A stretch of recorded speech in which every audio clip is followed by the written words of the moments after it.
రక్షకుడైన యేసుక్రీస్తు ప్రభుల వారి అత్యున్నత నామములో మీ అందరికీ ఉదయకాల శుభములు తెలియచేస్తున్నాను.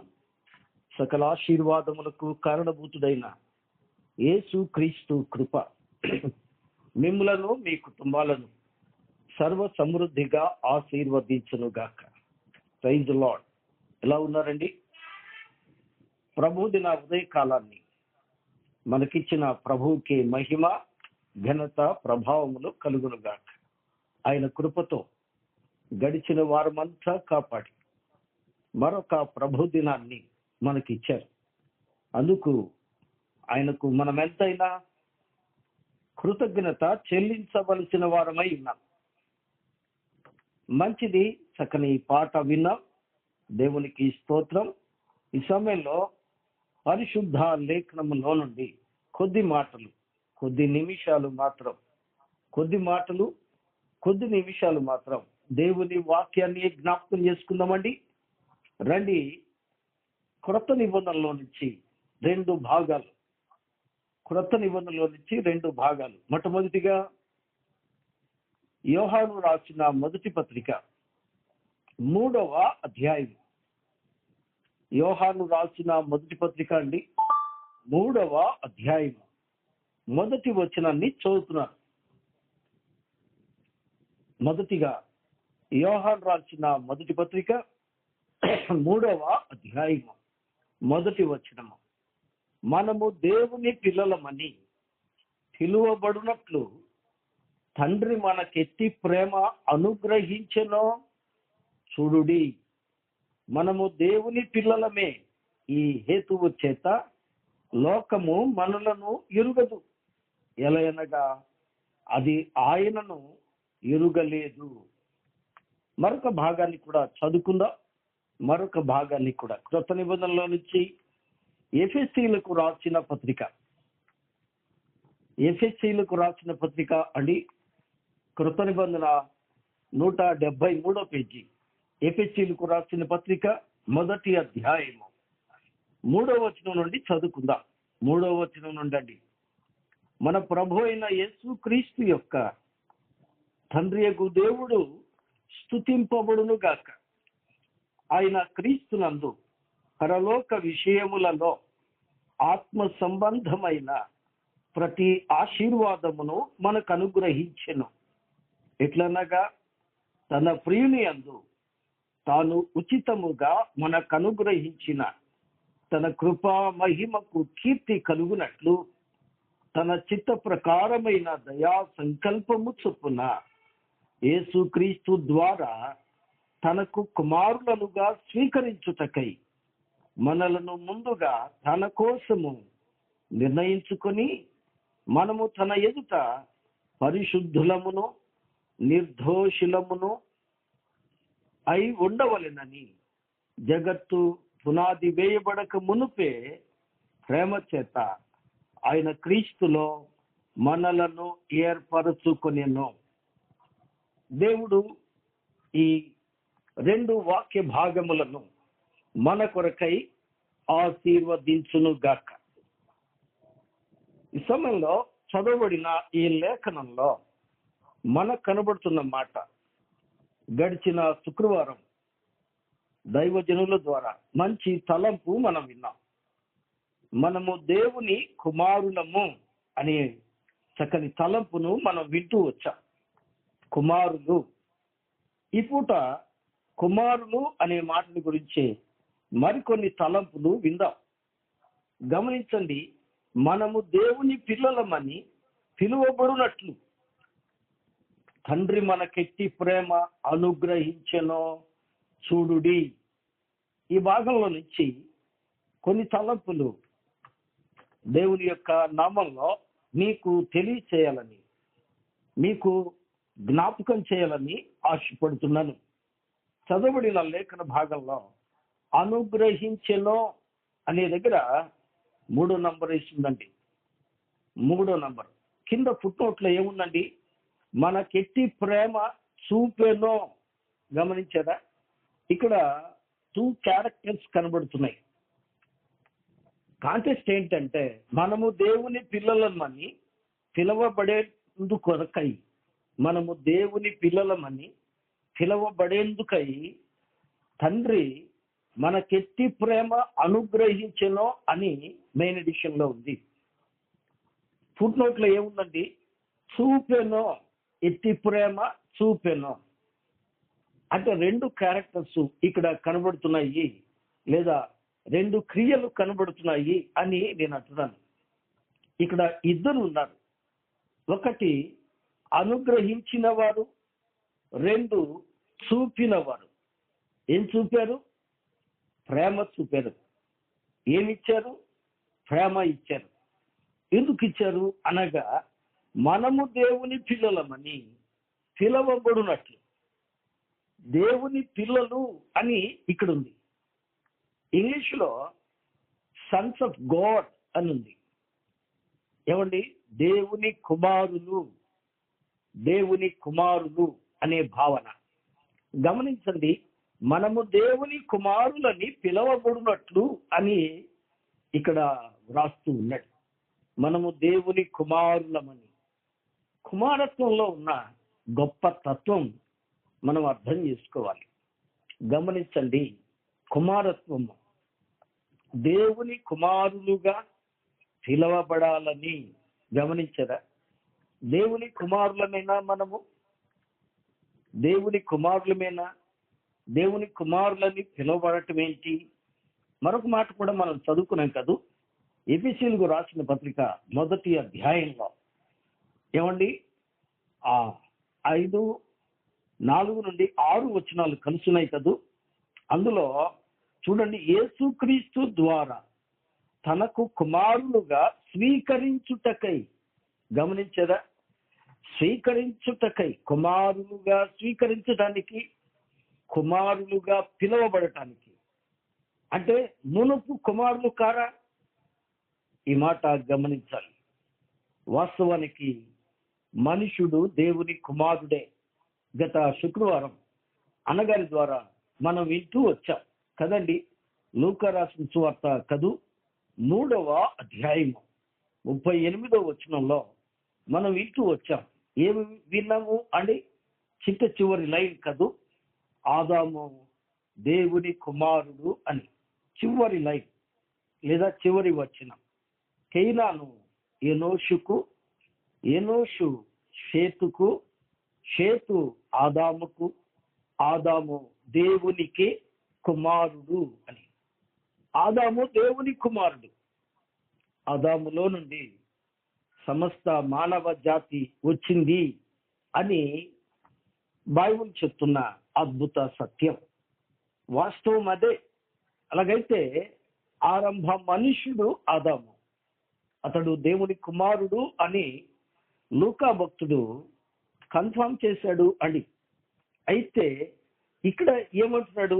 మరలా కుమారులని పిలువబడాలని, రెండవది కుమారులుగా స్వీకరించాలని అంటున్నాడు. అంటే మునుపు కుమారులమే కదా, మునుపు కుమారులమే కదా. డిస్టర్బెన్స్ కలిగించొద్దు దయించి డిస్టర్బెన్స్ కలిగించొద్దు. మీ ఫోన్లన్నీ మీట్లో ఉంచుకోవాలి అని ప్రభు పేరిట నేను మనవి చేస్తున్నాను. దయచేసి ఫోన్లన్నీ మీట్లో ఉంచుకోండి. గమనించండి, మనము దేవుని కుమారులమే కదా. ఆదాము దేవుని కుమారుడే. ఆదామును బట్టి అందరము దేవుని కుమారులమే కదా. అయితే మొట్టమొదట దేవుడు కుమారుడు ఆదామే. దేవుడు తన స్వరూపమందు, తన పోలిక చొప్పున, తన ఊపిరి ఊది సృజించుకున్న, చేసుకున్న మొదటి మనుషుడు ఆదాము. ఆదాము దేవుని కుమారుడే కాదం లేదు. అయితే అతడు కుమారత్వాన్ని కాలదన్నుకున్నాడు అనేది మనం తెలుసుకోవాల్సిన సత్యం.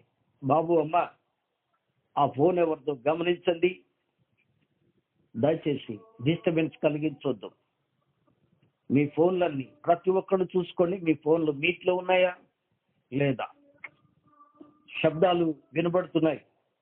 దయచేసి చూడాలని ప్రభు పేరిట నేను జ్ఞాపకం చేస్తున్నాను. వినండి, ఆదాము దేవుని కుమారుడే. అయితే అతడు కుమారత్వాన్ని కాలదన్నుకున్నాడు లేదా కోల్పోయాడు. ఎలాగూ ఆదాము దేవుని కుమారుడు. ఆదాములో నుండి అవ్వ వచ్చింది, స్త్రీ వచ్చింది. ఆ స్త్రీ ఆదాము ఇద్దరు కలిసి ఏదేను తోటలో ఉంచబడ్డప్పుడు దేవుడిచ్చిన ఆజ్ఞను మీరి కదండి, దేవుడిచ్చిన ఆజ్ఞను మీరి దేవుడు తినవద్దన్న పండు తిన్నారు, ఫలమును తిన్నారు. అనగా ఇక్కడ ప్రాముఖ్యం ఏంటంటే ఆయన ఆజ్ఞను అతిక్రమించారు కదండి. ఆజ్ఞను అతిక్రమించి ఏమైపోయారు? దేవునికి దూరస్తులయ్యారు, దేవుని కోపానికి గురయ్యారు. కాబట్టి గమనించండి, అలాగైతే దేవుడు ఏం చేశారండి? ఆదామును అతనితో కూడా అతని భార్య అయినటువంటి హవ్వను ఏమండి ఏదేను తోట నుండి బయటికి తోలివేశారు.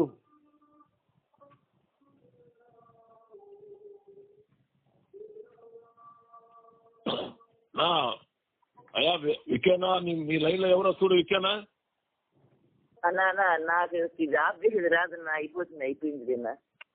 మీదేనా?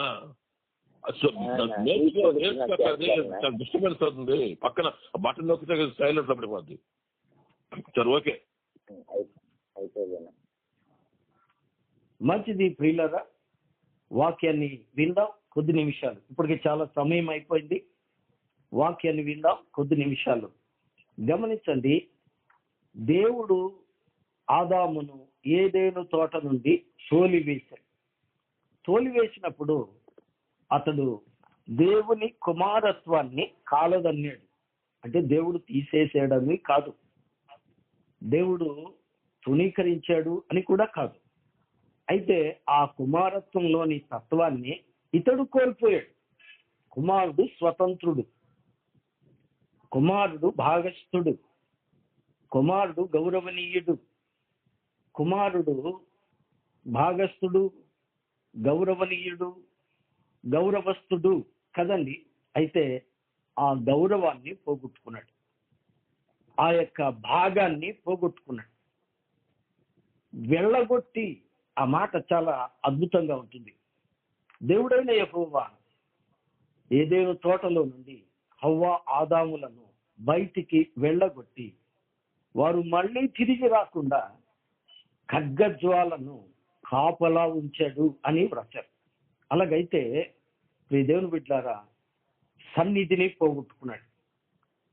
కుమారుడు తండ్రిని కోల్పోయాడు, కుమారుడు తండ్రికి దూరస్తుడయ్యాడు, కుమారుడు తండ్రి దగ్గర స్వతంత్రాన్ని కోల్పోయాడు, కుమారుడు తండ్రి కోపానికి గురయ్యాడు.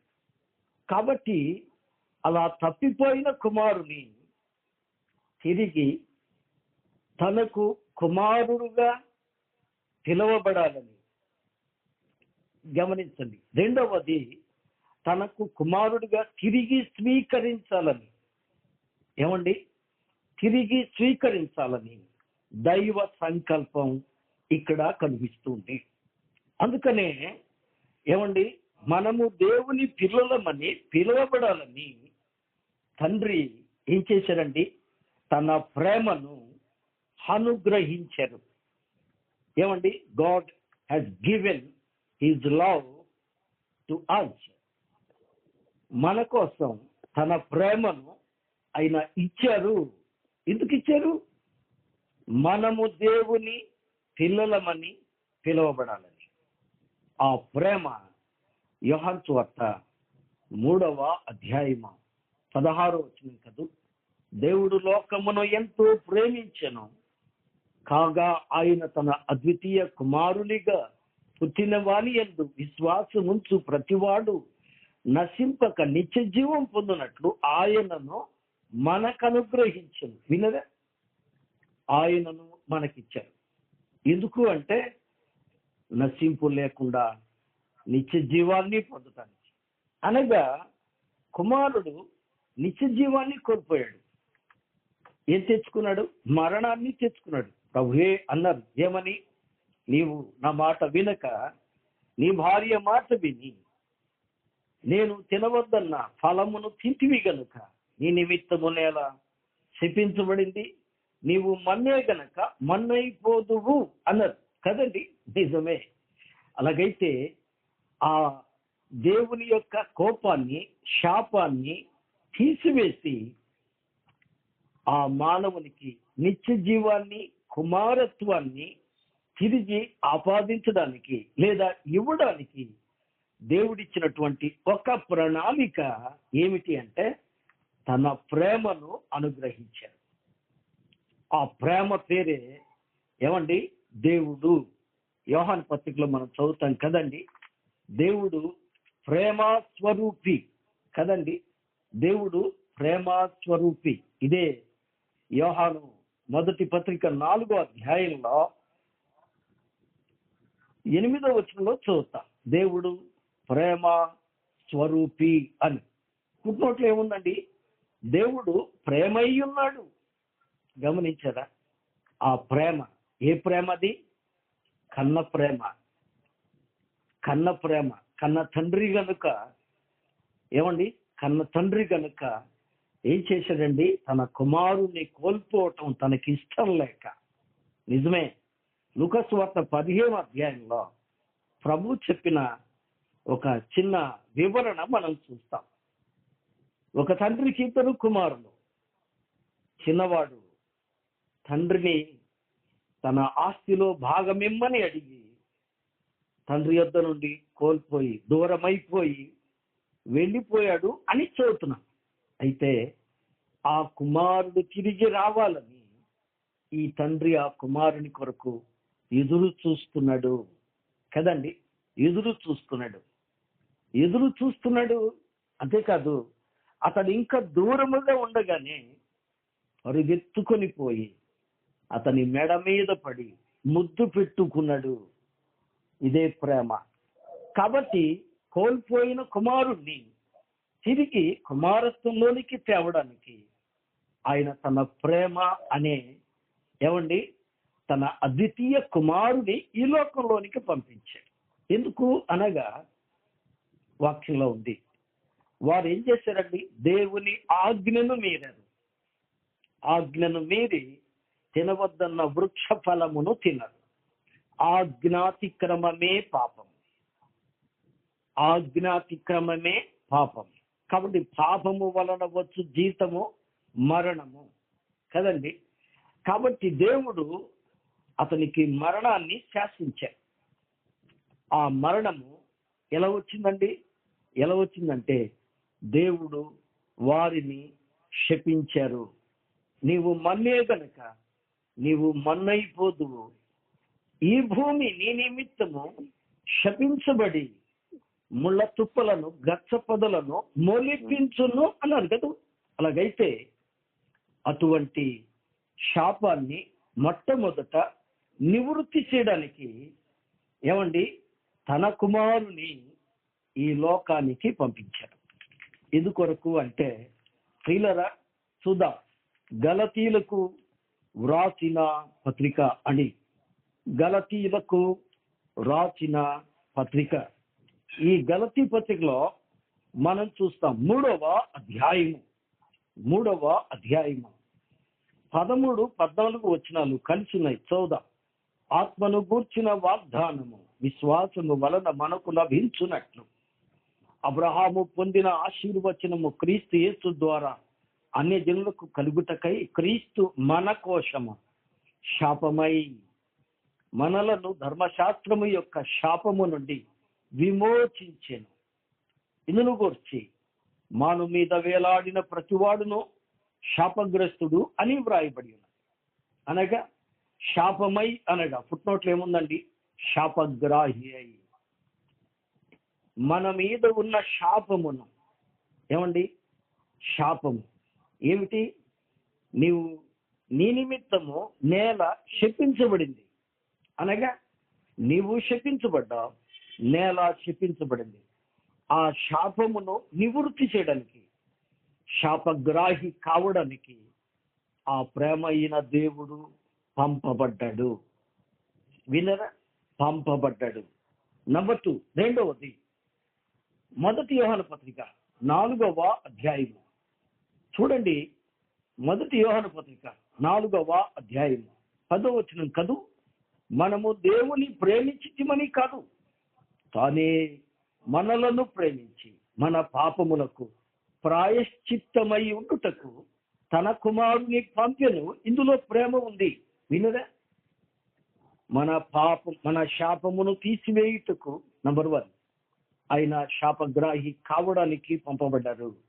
నంబర్ 2, ఆయన మన పాపములకు ప్రాయశ్చిత్తం చేయడానికి పంపబడ్డారు. పాపమునకు ప్రాయశ్చిత్తం చేయాలి. ఏమండి? ప్రాయశ్చిత్తం చేయబడకుండా పాప క్షమాపణ కలుగదు కదండి. పాప క్షమాపణ కలుగదు. ఎందుకంటే ఎడ్ల యొక్కయు మేకల యొక్కయు రక్తము పాపమును తీసివేయుట అసాధ్యము అని చదువుతున్నాం కదూ. అలాగైతే రక్తము చిందించబడకుండా పాప క్షమాపణ కలగదు అని హెబ్రీ పత్రికలో భక్త పౌలు ద్వారా ప్రభువు మనకు నేర్పిస్తున్నాడు. కాబట్టి పాప క్షమాపణ కలగాలి అంటే రక్త ప్రోక్షణం జరగాలి, రక్తము చిందించాలి. ఆ రక్తము చిందించకుండా కుమారత్వము తిరిగి రాదు. ఎందుకు అనగా కొన్ని మాటలు పొడిగా త్వరగా నేను చెప్తాను. ప్రభు తన కుమారుడైన యేసుక్రీస్తుని గురించి మాట్లాడుతున్నాడు. ఏమండి? కీర్తన గ్రంథం 2వ అధ్యాయంలో, నీవు నా కుమారుడవు, నేడు నేను నిన్ను కనియున్నాను అన్నాడు. గమనించరా? చాలా అద్భుతమైన మాట ఇది.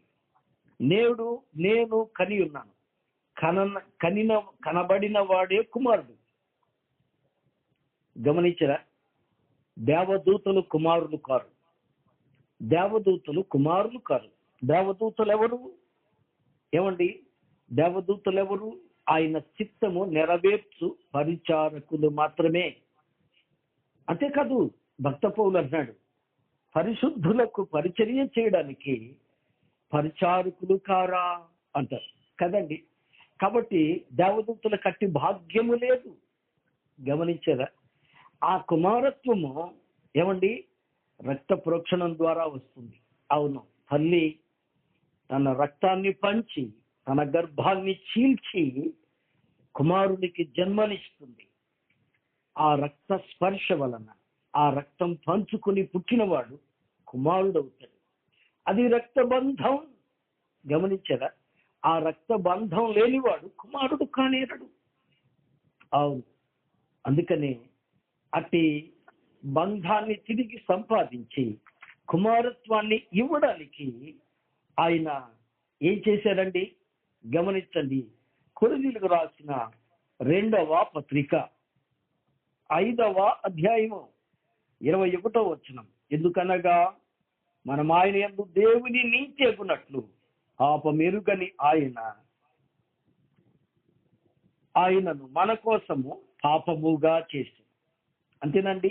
ఇంకో మాట, రోమీయులకు రాసిన పత్రిక 8వ అధ్యాయము, రోమీయులకు రాసిన పత్రిక 8వ అధ్యాయము 4వ వచనం, శరీరమును అనుసరింపక ఆత్మను అనుసరించి నడుచుకొను మన యందు ధర్మశాస్త్ర సంబంధమైన నీతి విధి నెరవేర్చబడవలనని పాప పరిహారము నిమిత్తము దేవుడు తన సొంత కుమారుని పాప శరీర ఆకారంతో పంపి ఆయన శరీరమందు పాపమునకు శిక్ష విధించెను.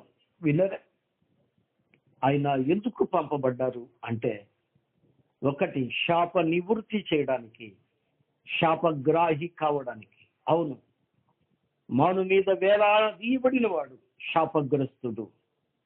అవును. రెండవది, ఆయన మన పాపమును భరించి మన పాపమునకు క్షమాపణ తేవడానికి ఏమండి పాప శరీర ఆకారంతో వచ్చి మన పాపాన్ని తన మీద వేసుకుని, యెషయా గ్రంథం 53వ అధ్యాయంలో చదువుతాం, మనమందరము గొర్రెల వలె త్రోవ తప్పిపోతిమి, యెహోవా మనందరి దోషములు అతని మీద లేదా ఆయన మీద వేసెను. అతనిని నలుగగొట్టుటకు యెహోవాకు ఇష్టమాయెను. ఎందుకుట? మన పాపములు ఆయన మీద మోపి ఆ పాపమునకు శిక్ష విధించి ఆ పాపపు శిక్షను నివృత్తి చేయడానికి, పాపము నుండి విడిపించి ఏం చేస్తారట? కుమారులుగా స్వీకరిస్తారట. గమనించారా? కుమారులుగా స్వీకరిస్తారట. అదే ఉపమాన రీతిగా ఆరంభంలోనే జరిగింది. అందుకే ఈ యొక్క ఎఫెసీ పత్రికలో మనం చదివాం, జగత్తు పునాది వేయబడక మునుపే క్రీస్తులో ఆయన మనలను కుమారులుగా స్వీకరించుటకై అని చదువుతున్నాం కదూ. అవును, ఎట్లనగా తన ప్రియుని యందు తాను ఉచితముగా మనకు అనుగ్రహించిన తన కృప మహిమకు కీర్తి కలుగునట్లు, మనకు అనుగ్రహించిన తన కృప మహిమకు కీర్తి కలుగునట్లు తన చిత్త ప్రకారమైన దయా సంకల్పము చొప్పున యేసు క్రీస్తు ద్వారా తనకు కుమారులుగా స్వీకరించుటకై మనలను ముందుగా తన కోసము నిర్ణయించుకుని, మనము తన ఎదుట పరిశుద్ధులమును నిర్దోషులమును ఉండవలెనని జగత్తు పునాది వేయబడక మునుపే ప్రేమ చేత ఆయన క్రీస్తులో మనలను ఏర్పరచుకుని. ఎప్పుడండి? ఇప్పుడు అనగా ఏమండి, దేవుడు చల్లబూట ఏదేను తోటలోకి వచ్చినప్పుడు వారు సిగ్గుతో చెట్ల చాటున దాక్కున్నప్పుడు వారు సిగ్గు కప్పడానికి, ఏమండి, వారి సిగ్గు కప్పడానికి ఆయన వధించిన గొర్రెపిల్ల చర్మపు చొక్కాయిలుగా వారి సిగ్గును కప్పింది. అందుకనే ప్రకటన గ్రంథం 13:8 మనం చదువుతాం. ఏమండి, జగదుత్పత్తి మొదలుకొని వధించబడిన గొర్రెపిల్ల అని అక్కడ చదువుతున్నాం.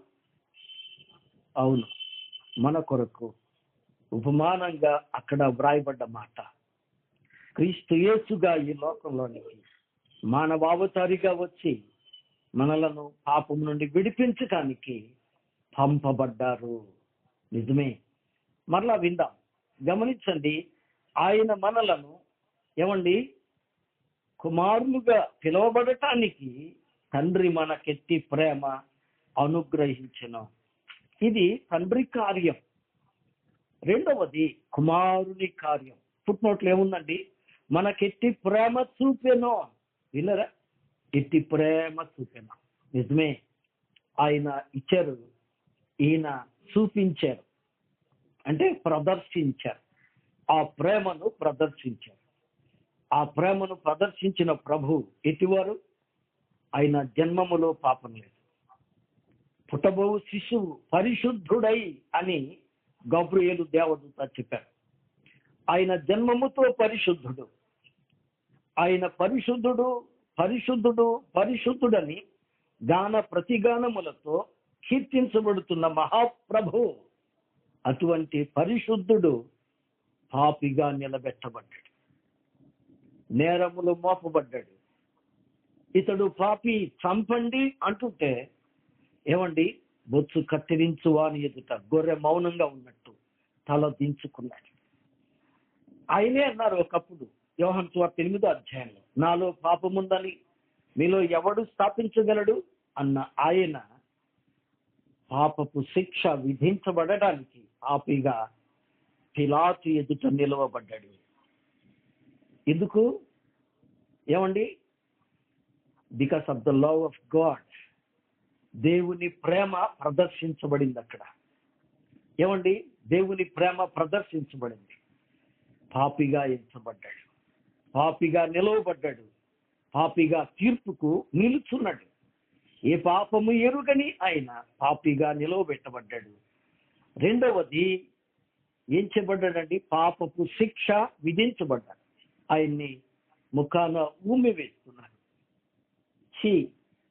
అని వస్తున్నారు, అరచేతులతో గుద్దుతున్నారు, కొరడాలతో చీలుస్తున్నారు. ఆయన్ని ఈడ్చుకొని సిలువ బుధాన మీద పెట్టి ఆ గొల్గతా కొండ వరకు ఒక బలి పశువుల నడిపించారు. ఏ పాపం చేశాడండి? ఏమండి, మరణ శిక్షకు తగిన పాపం చేసిన వాడిని మాను మీద వేలాడ తీయాలని ధర్మశాస్త్రం చెప్తుంది. కానీ మరణ శిక్షకు తగిన పాపం ఆయనలో లేదే. పిలాతు అన్నాడు, హేరోదు కూడా అన్నాడు, ఈయనలో ఏ దోషము కనబడలేదు.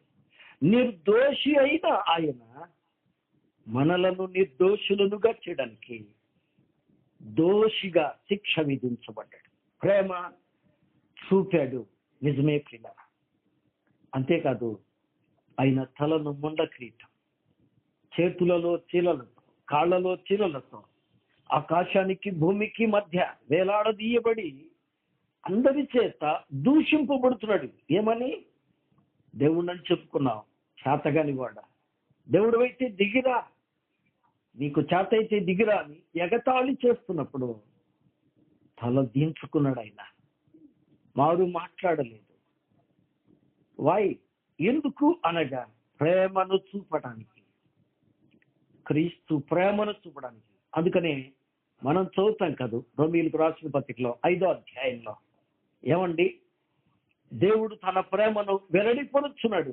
ఎట్లనగా మనం ఇంకనూ పాపులమై ఉండగానే క్రీస్తు మన కొరకు చనిపోయారు.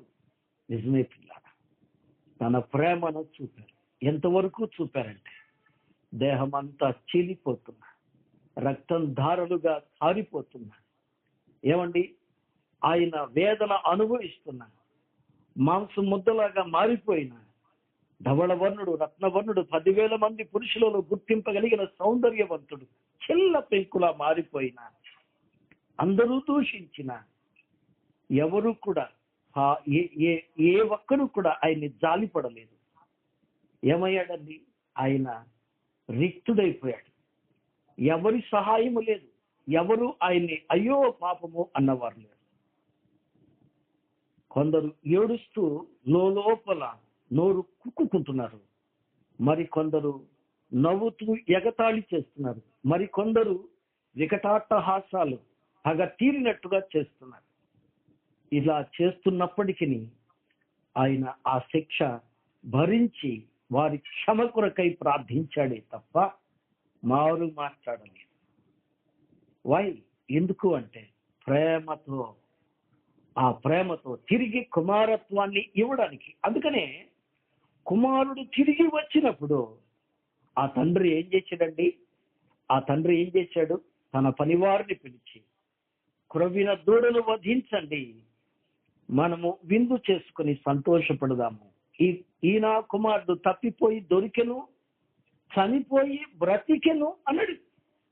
నిజమే, మనలను తిరిగి తన కుమారులుగా స్వీకరించడానికి, కుమారత్వాన్ని మనకు అనుగ్రహించడానికి తిరిగి తన రక్తాన్ని ధారబోసి, ఆ రక్తముతో మనల్ని ఏం చేశాడండి?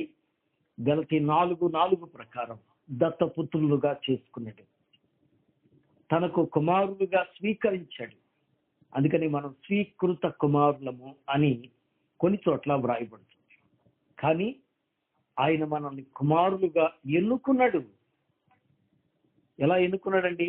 ప్రకటన 1వ అధ్యాయం 6వ వచనం ప్రకారం రాజులుగా, యాజకులుగా, దేవుని సొత్తైన ప్రజలుగా చేసుకున్నారు.